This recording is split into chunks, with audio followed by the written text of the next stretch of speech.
Good morning, children. Today we are going to study second chapter in statistics, which will be dealing with presentation of data. In the first chapter, we have seen how the data or information was collected. It may be primary method or secondary method. Now all the data, information which you have collected will be in raw form, will be ungrouped data. We have not classified them. So in this chapter we are going to present the data which we have collected. So in this chapter we are going to learn presentation of data.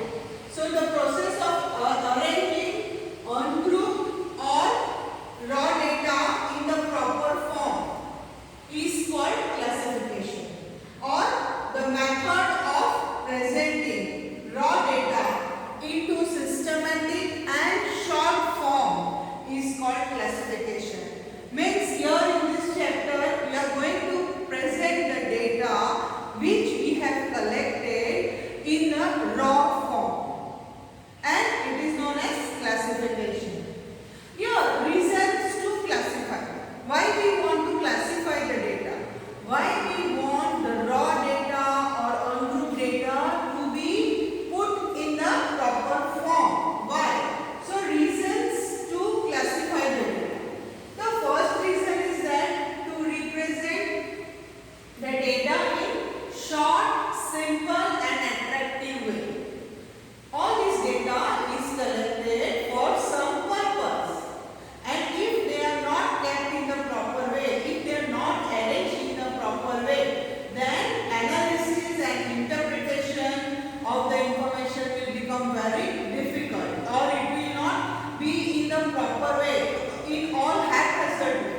So, in order to make the proper study of the information which we have collected, we are going to put that information, that raw material, that ungrouped data in proper way. So to represent the data in short, simple and attractive way, we are going to classify.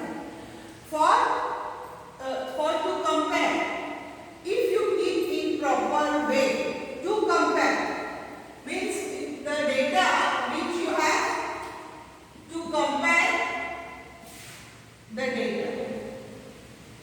To compare the data.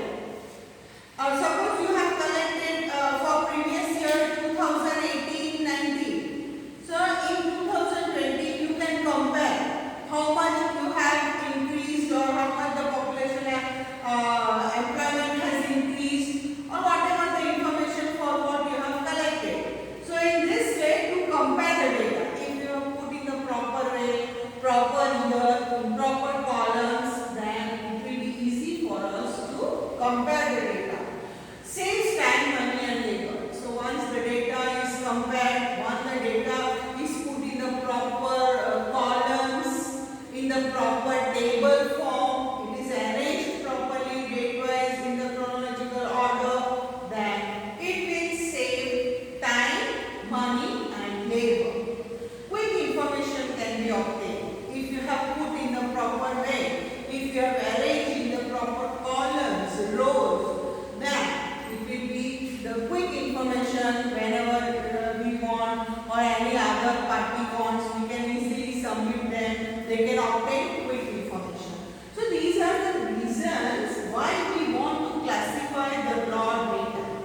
So to represent the data in short and in attractive and simple way, to make the comparative study easy, saves time, money and labor, and quick information can be obtained if they are arranged, if they are classified.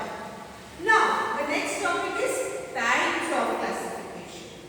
In types of classification, we have seen that the data will be of two types. One is quantitative and one is qualitative. First chapter we have seen that quantitative data and qualitative data.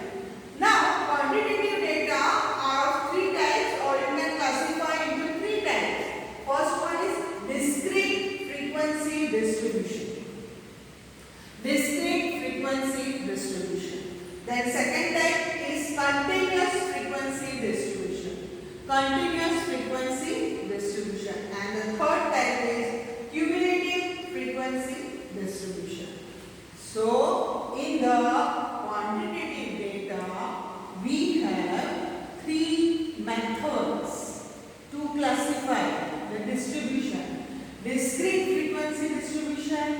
continuous frequency distribution and cumulative frequency distribution. Now what they are, that when we do the sum, I can explain you better.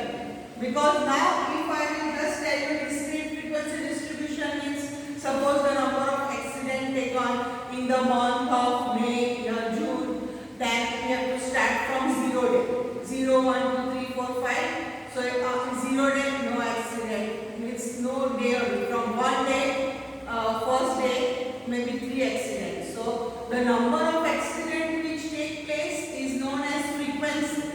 The number which is taking place, accident taking place on the road, if you want to know that information, then the number of days will be known as frequency.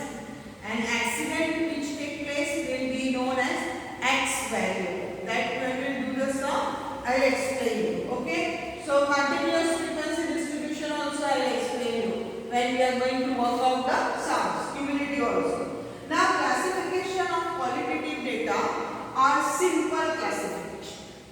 And the second one is manifold classification. Simple classification and manifold classification.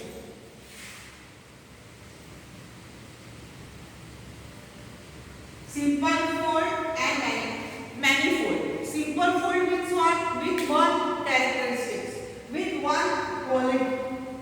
One attribute. One attribute if it is given, then that distribution is known as simple classification. This simple classification we can also put down in the table form. We can draw that table as we are drawing for timetable or as we are drawing for syllabus month-wise. So simple classification we can use table or tabulation form also. And in manifold classification, it can also be presented in the table form. Manifold classification means in which there are more than one attribute, more than one quality. Attribute means quality. Attribute means the quality of the person or what we are going to find out. All this when we are doing the sums, again I will explain. So simple means with one attribute, the classification. And manifold means with more than one attribute classification. So children, this is the type of classification: quantitative, discrete, continuous and cumulative form, and classification of qualitative data, simple classification and manifold classification. Now, the topic which we will do today is continuous frequency distribution. In discrete, not much to explain as they are simple tally-bar sums which we have done in 10 that we will do in the exercise. Continuous frequency distribution when the variables of the raw data. When the variables of the raw data, when the ungrouped data variables are in large number. There are many information is given. Some are similar, so not to repeat again and again. So for that reason, children, continuous frequency distribution is used when the variables of the raw data is continuous or the range of the data is too large. When the range of the data is too large, at that time continuous frequency distribution is used. Now, the number of classes is known as K or the class length is known as C. The formulas which I have written on board are given on page 19. Formula again I will explain you when we do the practical sums. Here just lower boundary point of a class. Suppose the class is 0 to 10. Then lower boundary point 10 to 20. Suppose. So lower boundary point is first one, that is 10. So if lower boundary point of the class, if you want to find out, then value of the lower limit of the class of that class and the value of the upper limit of the previous class.